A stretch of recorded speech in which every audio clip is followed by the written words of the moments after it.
Okay, mastering Bollinger Bands. In this video I'm going to show you how to master the use of Bollinger Bands to identify high probability trade entry and potentially exits for stocks, options, and Forex.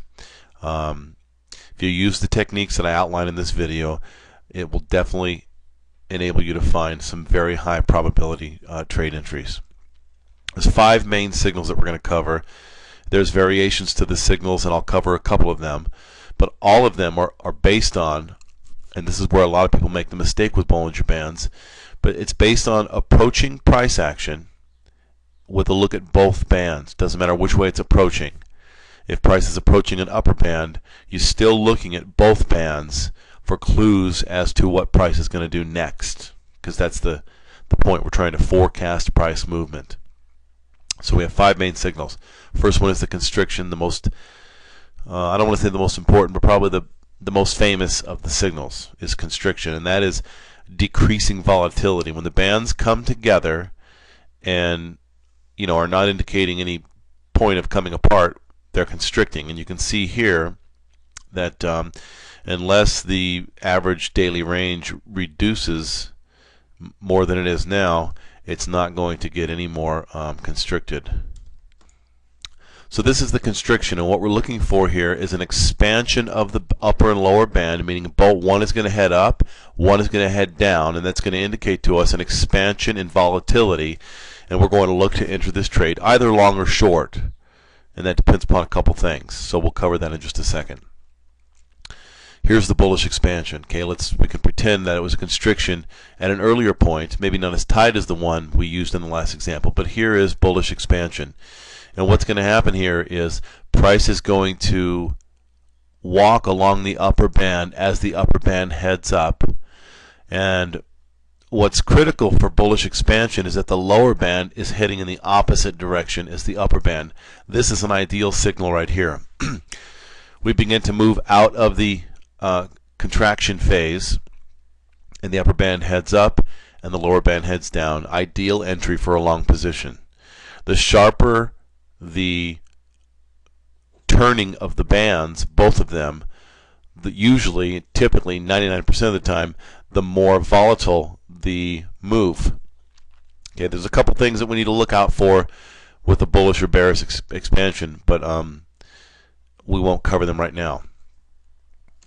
And then there's the bearish expansion, which is just the opposite.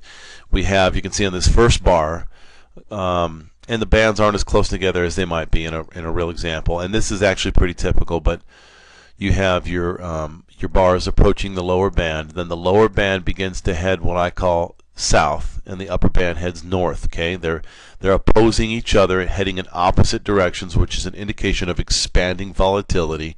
Price is down on the lower band, which is an indication that price is going to move down in that direction for a time. If this is a daily chart, the time frame that this move will take place will be longer, of course, than if it's on a 1-minute or a 5-minute chart. Okay, so the move is relative to the time frame that you're looking at.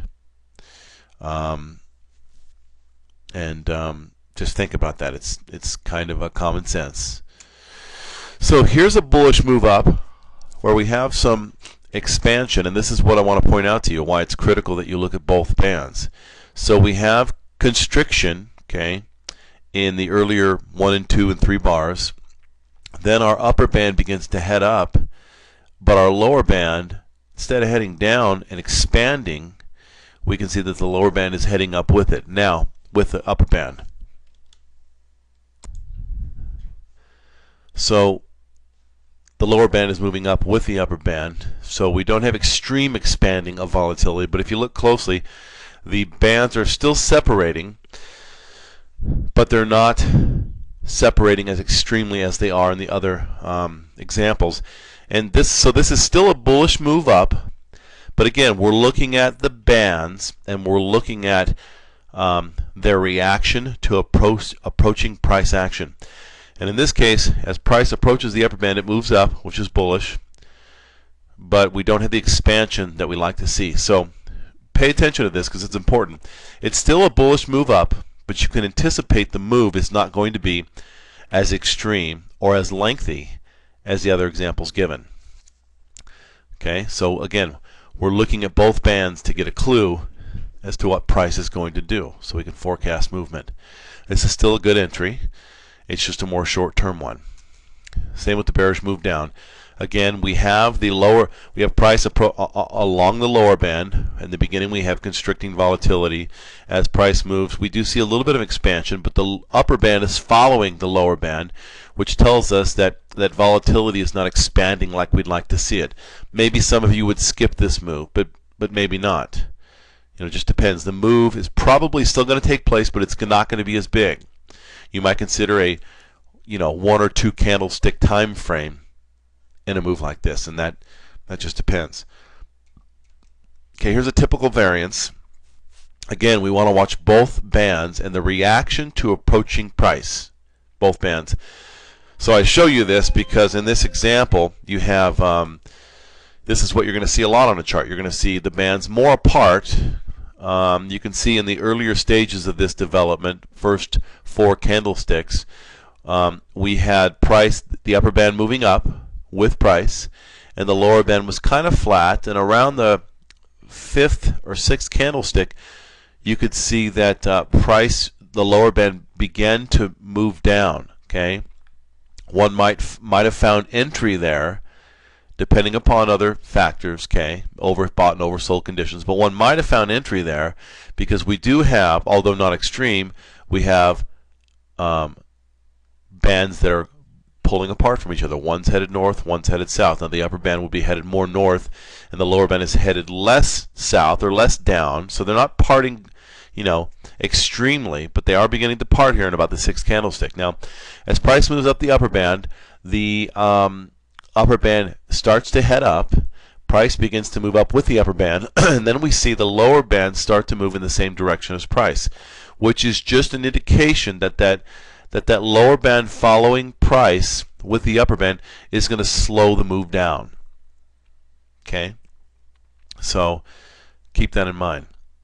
And if you watch both bands and approaching price action and the reaction that the bands have, the lower and the upper, to approaching price action, you will do extremely well, and you'll have a great understanding of Bollinger Bands. In this few-minute video right here, you'll have a better understanding of Bollinger Bands probably than any book you could read in Barnes & Noble. Here's my last variance, and it's an expansion variance. And again, the bands are far apart to begin with, but we can see about the 3rd candlestick back, maybe right about where I had the last 2 candlesticks. We can see that the upper band has been headed up. The lower band has been following it in the past. Okay, there's still some expansion going on, but it's not extreme until right now where the lower band starts to turn downward. Okay, and this is a case, it's kind of a late expansion case, but because volatility is expanding, we can expect somewhat of an explosive move. Okay, so watch those bands relative to approaching price, and you can develop a great system around Bollinger Bands. So these are the main indications with Bollinger Bands that you can use extremely effectively because you're measuring volatility.